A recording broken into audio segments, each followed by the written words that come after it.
Lockdown के तीसरे चरण में है और अब 17 मई तक जो लॉकडाउन है तीसरे चरण का, उसके बाद से 18 से चौथे लॉकडाउन की शुरुआत हो जाएगी। और बिहार सरकार क्या कुछ कर रही है मज़दूरों के लिए, इसको जानने के लिए अभी हम मौजूद हैं आरजेडी के नेता राजेश यादव के पास। राजेश जी, नीतीश सरकार कई तरह के दावे कर रही है, मज़दूरों को बुलाने की बात हुई, मज़दूर आने लगे, तरह तरह की उनको व्यवस्था देने की बात हो रही है। तो क्या यह माना जाए कि सरकार ने जो यह वादा किया था लॉकडाउन में फंसे लोगों को, वो वादा पे अपने उतरने का काम कर ली है? आपको तो मैं एक बात बता देना चाहता हूं कि नीतीश कुमार पलटू चाचा हैं और वो बिहार के लिए क्या कर रहे हैं पूरे आवाम जान रही है, जनता जान रही है कि नीतीश कुमार क्या चीज़ है। वो गांजा पी कर हरदमसा गांजा के नशा के धुत में रहता है। वो उसको समझ में नहीं आता है क्या निर्देश है, क्या देश है। उसको सिर्फ लोगों को ठगने का काम किया। आज क्वारंटाइन सेंटर का जाकर हाल देखिए, रघुनाथपुर में जाइए, लोग खाने के लिए बेहाल है। ये बहुत चौपट स्थिति है। हमारे तेजस्वी यादव 2000 वो बस तैयार कर दिए कि भेजने के लिए कहाँ भेजा जाए, तो नीतीश कुमार चुप्पी साध लिया कि अब ये लोग अपना राजनीति कर रहा है। और ट्रेन चलाने की जहाँ बात आई तो हमारे तेजस्वी यादव ने, बड़े भाई तेजस्वी यादव ने बोले कि हम 2000 रेलगाड़ी देने का काम कर रहे हैं, आप बोलिए कहाँ से कहाँ भेजा जाए। लेकिन ये नीतीश कुमार केवल लोगों को ठगने का काम किया और कोई इस जनता से कोई कोई मतलब नहीं है। लेकिन जब तेजस्वी जी ने बात को कही, उसके बाद से नीतीश सरकार ने आदेश दे दिया बाहर से लोगों को बुलाने के लिए, तो उसके बाद कहाँ फिर तो तेजस्वी जी या जो उनकी बातें थी वो कहीं दिखाई नहीं दे रही है। क्यों नहीं वो नीतीश जी से फिर मिले और बस देने की बात की? हम लोग विपक्ष में हैं, विपक्ष में है और विपक्ष का भूमिका हम सत्ता के एथी में निभा रहे हैं। लेकिन नीतीश कुमार केवल लोगों को ठगने का काम किया। और वो बोलता है ना कि तेजस्वी यादव लड़का है, हम लोग आने वाले समय में चुनाव में उनका औकात दिखा देंगे कि हम लोग की औकात क्या है। तो यह नहीं माना जाए कि अब विपक्ष भी नीतीश कुमार पे ही राजनीति कर रही है, चुनाव है और चुनाव को देखते हुए इस तरह से मजदूर जो हैं उनको लेकर के सभी लोग, जो भी राजनेता है, चाहे वो विपक्ष हो पक्ष हो, सभी लोग राजनीति करना शुरू कर दिए हैं। इसमें हम लोग राजनीति नहीं करते हैं। राजनीति है तो सब लोग राजनीति कर रहा है, लेकिन रह गया कि जनता की सेवा करना। सत्ता में रह कर भी सेवा किया जा सकता है, सत्ता में ना भी रह कर सेवा किया जा सकता है। लेकिन हम लोग एकदम दिमाग में बैठा लेंगे नीतीश कुमार को, एक दिन यहाँ उखाड़ कर बिक देंगे, उसको पता नहीं चलेगा कि हम कहाँ चले गए। अभी जिस तरह से मजदूर जो आ रहे हैं और जो स्थितियाँ देखी जा रही है कि काफ़ी उसमें भीड़ भाड़, ट्रक में तो कभी कंटेनर में मजदूरों को भेजा जा रहा है, कुछ तस्वीरें आई हुई हैं। क्या कहना चाहेंगे कि यही है हमारा बिहार, जिस बिहार में हम विकास की बात किया करते हैं, सुशासन बाबू की सरकार? आपको अब एक बात बता देना चाहते हैं हम कि एक बस आया था बबुनिया मोड़ पे, जिसमें गया और दरभंगा का लोग था और उस गाड़ी को चेक करने के लिए रोक दिया गया था।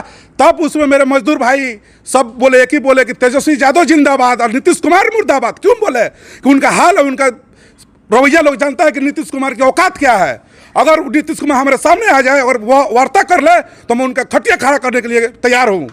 लेकिन नीतीश कुमार ने ही तो बिहारियों को बुला लिया है, अब बिहारी आ भी रहे हैं अपने राज्य में। नीतीश कुमार का ये दोहरा राजनीति है, उसको इससे मतलब नहीं है कि लोग आए या ना जाए। ये केंद्र सरकार की सोची समझी साजिश के तहत लोग आ रहे हैं कि मजबूरी में लोग इनको लाया जा रहा है कि भाई नहीं लाया जाएगा तो ये लोग चुनाव में हम लोग को डिमेरिट करने का काम करेंगे। लेकिन जिस तरह से मजदूर आ भी रहे हैं तो जो पॉजिटिव संख्या है वो भी बढ़ती जा रही है, तो इसको लेकर के सरकार को कुछ करना चाहिए या नहीं? अब तो हम लोग सरकार में तो है नहीं कि हम लोग कोई कार्य करेंगे, ठीक। लेकिन हम लोग तेजस्वी भैया से हम लोग बोलेंगे, आपके माध्यम से भी बोल रहे हैं कि जो भी आ रहे हैं उनको जांच कर कॉन्टरनाइज किया जाए। लेकिन एक चीज़ है राजेश जी, कहना चाहेंगे कि सिर्फ घरों में बैठकर और बयानबाजी चल रही है, चाहे तेजस्वी यादव हो, तेज प्रताप हो, लेकिन पप्पू यादव सड़कों पर उतर कर और बिल्कुल सोशल डिस्टेंस का ख्याल रखते हुए और लोगों के बीच जा रहे हैं, मजदूरों के पास जा रहे हैं, जो लोग फंसे हुए हैं उन तक। तो आपके नेता क्यों नहीं जा रहे हैं? आप एक बात जान लीजिए, पप्पू यादव तेजस्वी यादव कोई अलग नहीं है। अच्छा। हम लोग सब चुनाव में एक होकर नीतीश कुमार का हुलिया खराब करने के लिए काम हम लोग करेंगे। तो इसका मतलब कि जनता को आप लोग बेवकूफ़ बना रहे हैं कि राष्ट्रीय जनता दल, ये जन अधिकार पार्टी? ये एक बात जान लीजिए, अगर किसी को सत्ता से हटाना है तो एक होना ही पड़ेगा। वो कोई दल हो, दल से मतलब नहीं है। हम लोग सब एक जात है, एक जमात है। हम लोग जमात कर लेकर चलने का काम करेंगे। जात की राजनीति करना होगा। जात की राजनीति आपसे तो नहीं बोले, हम जमात की बात बोल रहे हैं। जमात में पूरा लोग आता है। हम लोग जात की राजनीति नहीं कर, जमात की राजनीति हम लोग करने का कार्य करेंगे। तो आज नीतीश कुमार इतने मजबूत हो गए हैं कि सारे पार्टियों को को एक होना पड़ेगा, ये तो बात आप बोल रहे हैं खुद। ये देखिए नीतीश कुमार बरियार कहाँ से हो गए हमारे सरकार में। तभी तो सभी लोगों को एक होना पड़ रहा है। ना ना ना, आप ये गलत बोल रहे हैं।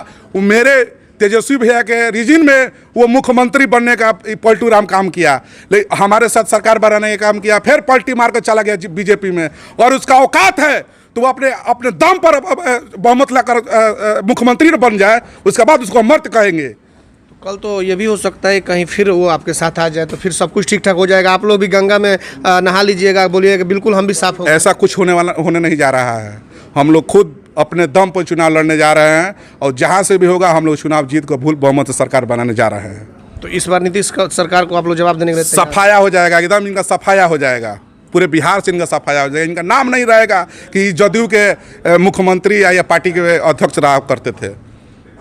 तो आपने देखा कि ये राजेश यादव थे जो आरजेडी के सिवान के नेता है और बिल्कुल किस तरह से नीतीश कुमार को आड़े हाथों लेते हुए और दहाड़ मारने का काम किया है। अब ऐसे में आने वाले समय में यह देखना होगा। एक बहुत अच्छी बात इन्होंने कही है कि चाहे वो पप्पू यादव हो या तेजस्वी, ये दोनों एक हैं।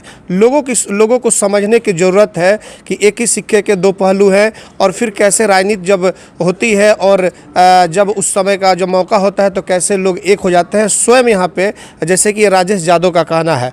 तो इस तरह से आने वाले समय में विधानसभा चुनाव होंगे 4-5-6 महीने के बाद और उस समय की क्या कुछ राजनीति बिहार की करवट लेती है यह तो आने वाला वक्त ही बताएगा। हमारे सहयोगी आशीष कुमार गोलू के साथ चंदन कुमार, ATN लाइव सिवान।